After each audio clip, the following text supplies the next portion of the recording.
Welcome, thank you so much for making time. ಬಂದದಕ್ಕೆ ತುಂಬಾ ಖುಷಿ ಆಯ್ತು.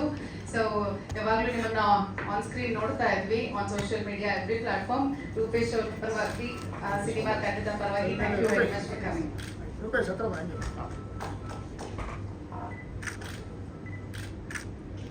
ವಿನಯ್ ಒಂದು ನಿಮಿಷ ಇಲ್ಲಿ ಬನ್ನಿ, ಕ್ಲೋಸ್ ಆಗಿ ಬನ್ನಿ. ವಿನಯ್ ಈ ಕಡೆ, ವಿನಯ್ ಅಲ್ಲಿ. Thank you bro, please. Vinay ಮತ್ತೆ ಅಕ್ಷತಾ ಅವ್ರಿಗೆ ಒಂದು ಇಂಟರ್ವ್ಯೂನೇ ಮಾಡಬೇಕು, but I have very little time actually. So ಅದಕ್ಕೋಸ್ಕರ but tell me about your love ಸ್ಟೋರಿನು, ಲೈಕ್ ಯಾರು ಹೇಳ್ತೀರಾ? ನಮ್ಮ ಲವ್ ಸ್ಟೋರಿ ಹೇಳಬೇಕು ಅಂದರೆ ಅದು ಒಂದು ಪಾರ್ಟ್ನಲ್ಲಿ ಆಗಲ್ಲ, ಒಂದು 4 ಎಪಿಸೋಡ್ ಇದೆ. ಸೊ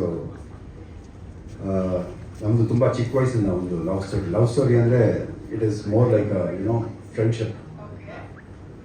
ಮೇಡಮ್ ಮತ್ತು ಸರ್ ಹೇಳ್ದಂಗೆ it is more of mutual respect and that independence that you give in love is what you carry throughout the life. ನಾನು ಒಂದು 10-12 ವರ್ಷ, ಇವ್ರಿಗೊಂದು 8 ವರ್ಷ ಇತ್ತು, ನಮ್ಮ ಅತ್ತೆ ಮಗಳ. ಸೊ ಅವಾಗಿಂದ ಇದೊಂದು ಲವ್ ಆ್ಯಂಡ್ ರೆಸ್ಪೆಕ್ಟ್ ಸ್ಟಾರ್ಟ್ ಆಗಿದ್ದು. So it's still going on. We have been married for 17 years now. And ಒಂದು ಹಾಫ್ ಸೆಂಚುರಿ ಹಾಕೋಣ ಅಂತ ಅಂದ್ಕೊಂಡಿದ್ದೀನಿ. ಹಾಕೋಣ, ಹಾಫ್ ಸೆಂಚುರಿ ಪಾರ್ಟಿ ಮಾಡೋಣ, ಸೆಲೆಬ್ರೇಟ್ ಮಾಡೋಣ. ಸೊ ಅಕ್ಷತಾ, ನೀವು ಹೇಳಿ, have you when did you thought like okay is my life partner ಅಂತ? ಚೈಲ್ಡ್ಹುಡ್ ಇಂದನೇ ಫಿಕ್ಸ್ ಆಗೋಗ್ಬಿಟ್ಟಿತ್ತು. ಅವಾಗಲೇ ಅನ್ಕೊಂಡಿದ್ರಿ ನೀವು? ಯಾರು ಇಬ್ರಲ್ಲಿ ಫಸ್ಟ್ ಪ್ರಪೋಸ್ ಮಾಡಿದ್ರು? ಯಾರು ಇಲ್ಲ ಮದ್ವೆಗೆ. ಇವಾಗ್ಲೂ ಮಾಡಿಲ್ಲ. ಇವಾಗ್ಲೂ ಮಾಡಿಲ್ಲ ಅಂತ ರೆಡ್ರೋಸ್ ಕೊಡ್ರಿ, ಅದ್ರಲ್ಲಿ ಒಂದು ಮಾಡಿಸ್ಬಿಡೋಣ, ನಾವು ಈ ತರ ಚಾನ್ಸ್ ಎಲ್ಲ ಬಿಡ್ತೀವ. ಅಕ್ಷತಾ ಅವರ ಆಸೆ ಇವತ್ತು ನಾವು ಜೈ ಸಿನಿಮಾದ ಸಾಂಗ್ ಲಾಂಚ್ ಇವೆಂಟ್ ಅಲ್ಲಿ ಪೂರೈಸ್ತಾ ಇದೀವಿ. ಹೆಂಗು ಸಖತ್ತಾಗಿ ಇಬ್ರು ರೆಡಿಯಾಗಿ ಬಂದಿದ್ದೀರಾ. ಹಾಗೆ ತಗೊಳ್ಳಿ, ನಿಮ್ಗೆ ಡೈಲಾಗ್ ಬಗ್ಗೆ ನಾನು ಹೇಳ್ಕೊಡಂಗೆ ಅಲ್ಲ, ಇದು ಯಾಕೆ ಯಾವಾಗಲೂ ಹುಡುಗನೇ ಪ್ರಪೋಸ್ ಮಾಡಬೇಕು? ಅದು ಏನಂದ್ರೆ ಚೆನ್ನಾಗಿ ಅನ್ಸುತ್ತೆ, ಹುಡುಗ ನೀಡೋನ್ ಮಾಡಿದ್ರೆ ನಮ್ಮ ಹುಡುಗಿರಿಗೆ ಅಂತ. That's very usual and very common. ಇವಾಗ ಇಬ್ರು ಪ್ರಪೋಸ್ ಮಾಡ್ಬೇಕು, ಯಾಕಂದ್ರೆ ನೀವು ಹೇಳಿದ್ರಿ ಇದುವರೆಗೂ ಇವರು ಪ್ರಪೋಸ್ ಮಾಡಿಲ್ಲ, ನೀವು ಪ್ರಪೋಸ್ ಮಾಡಿಲ್ಲ ಅಂತ. So usually girls first, but ನಾವು boys first. You always say ladies first, right? ಹೌದು, Ladies first and mic ಕೂಡ first ladies ಗೆ ಹೋಗಿದ್ದು. ಸೊ ಆಯ್ತು, okay. For Akshata, come on, you can do it. ಆ ಮೈಕ್ ಇಸ್ಕೊಂಬಿಡಿ. ಇಲ್ಲ, ಏನಂತ ಹೇಳ್ಬೇಕಲ್ಲ, ಒಂದು ಡೈಲಾಗ್ ಹೇಳಿ. ಓಕೆ.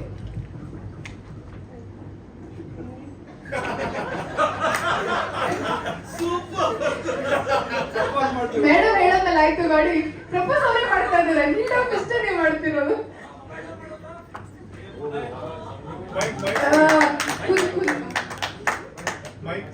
ಇದು ಕೇಳಿಸ್ಲಿಲ್ಲ ಅದಕ್ಕೆ. ಐ ಲವ್ ಯು ಚಿನ್ನ. Thank you. ಸ್ವಲ್ಪ that's so sweet. Thank you. Finally okay.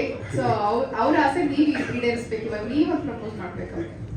17 years ಹಿಂದೆ ಹೋಗ್ಬೇಕು ನೀವು. ಅವಾಗ ಹೇಗಿದ್ರಿ, ಆ ತರ ಥಾಟ್ ಬರ್ಬೇಕು ನಿಮ್ಗೆ. ಆಕ್ಚುಲಿ ವಿನಯ್ ಅವ್ರನ್ನ ನಾವು ಆನ್ ಸ್ಕ್ರೀನ್ ಎಲ್ಲ ನೋಡಿದಾಗ ಸ್ವಲ್ಪ ಇದು ಈ ರಗಡ್, ಈ ಹುಡುಗಿಗೆ ಬ್ಯಾಡ್ ಬಾಯ್ ಲುಕ್ಸ್ ಇಷ್ಟ ಆಗುತ್ತೆ, ಆ ತರ ಎಲ್ಲ ಇರುತ್ತಲ್ಲ, ಆ ತರ ಏನಾದ್ರು ಪ್ರಪೋಸ್ ಮಾಡಿದ್ರೆ ಹೇಗಿರುತ್ತೆ ಅಂತ ನೀವು ಮಾಡ್ಬೇಕು. ಅಂದ್ರೆ ಇವಾಗ ನನ್ನ ಮಗನಿಗೆ 16 ವರ್ಷ. ಈಗ ಪ್ರಪೋಸ್ ಮಾಡಿದ್ರೆ ನಾನು ಬ್ಯಾಡ್ ಎಕ್ಸಾಂಪಲ್ ಸೆಟ್ ಮಾಡ್ತೀನಿ. ಇಲ್ಲ, ಅದೃಷ್ಟ, ಒಂದು ಅಪ್ಪ ಅಮ್ಮ ಪ್ರಪೋಸಲ್ ನೋಡ್ತಾ ಇರ್ತೀವಿ ನಾವು ಅಂತ. ಮತ್ತೆ ಚಿಕ್ಕ ವಯಸ್ಸಿಂದ ಬರೀ ಪಾರ್ಟ್ನರ್ ಆಗಲ್ಲ, ಒಂದು ಫ್ರೆಂಡ್ ಆಗಿ, ಒಂದು ಕಂಪ್ಯಾನಿಯನ್ ಆಗಿ, she is respected me and my privacy and my work that I do. ತುಂಬ ಸಪೋರ್ಟ್ ಮಾಡಿದ್ದಾರೆ and I love you now and forever. Sweet, thank you very much. So ನೀವು couple ಆಗಿ 17 ವರ್ಷಗಳು, happy married life. ಇನ್ನ ಮುಂದೆ ಸಿಕ್ಕಾಪಟ್ಟೆ ಇದೆ. We have to celebrate 25 years, 50 years ಆ ಥರ. ಬಟ್ ಟುಡೇ ಇವತ್ತು ಕಪಲ್ ಸಾಂಗ್ ಕೂಡ ನಾವು ರಿಲೀಸ್ ಮಾಡ್ತಾ ಇರೋದ್ರಿಂದ as a couple you are our chief guest. So ನಿಮ್ಗೆ ಹೇಗೆ ಅನ್ಸುತ್ತೆ about a film? First of all, Jai ಅನ್ನೋ ಸಿನಿಮಾ ಒಂದು ಪ್ರೋಮೋ ನೋಡಿದಾಗಲೇ ಗೊತ್ತಾಯ್ತು ರೂಪೇಶ್ ಅವರು ಜಯಕಾರ ಆಗ್ತಾರೆ ಅಂದ್ಬಿಟ್ಟು ಇಂಡಸ್ಟ್ರಿಲಿ. And it has come out really well and it doesn't look like you are doing this for the first time. ನೋಡಿ, ನಾನು ಮೀಟ್ ಮಾಡ್ತಿರೋದೇ ಇವತ್ತು. ಬಟ್ ದೆನ್ ಬಿಗ್ ಬಾಸ್ ಅಂತ ಬಂದಾಗ we all become a family. So we stand for each other.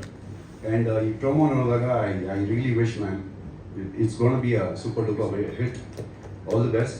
And I guess heart ಕೂಡ ಅಷ್ಟೇ ಚೆನ್ನಾಗಿರುತ್ತೆ ಅಂತ I am just expecting to see that. Definitely in a short while ಅಲ್ಲಿ. Thank you very much. Thank you. All the best.